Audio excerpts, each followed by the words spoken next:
when I went into St. Joe's, I asked, what's our retention policy? They said 27 to life is what they Yeah. said. Yeah. I'm like, no other industry, I think, keeps data that long. And so you almost just say, okay, we're just not getting rid of any data. Yeah. Because 27 years is a long time.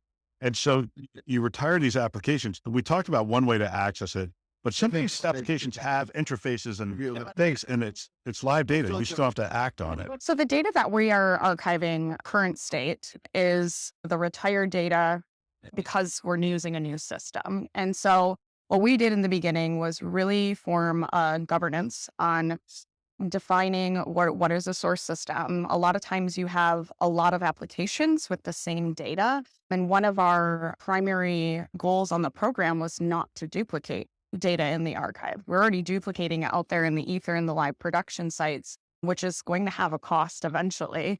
And so we didn't want to do the same thing in the archive. We wanted to identify those source systems that we were legally and regulatory required to keep that data. And like you said, we have pretty clear retention policies, and we worked really closely with our legal team to get that defined ahead of time. And we're doing this at the enterprise level. I So was going to say, but you're even across states. Mhm. Like ours was driven, we had 4 states, and we essentially took the highest one. yeah, And essentially that's what Yep. we did. yeah.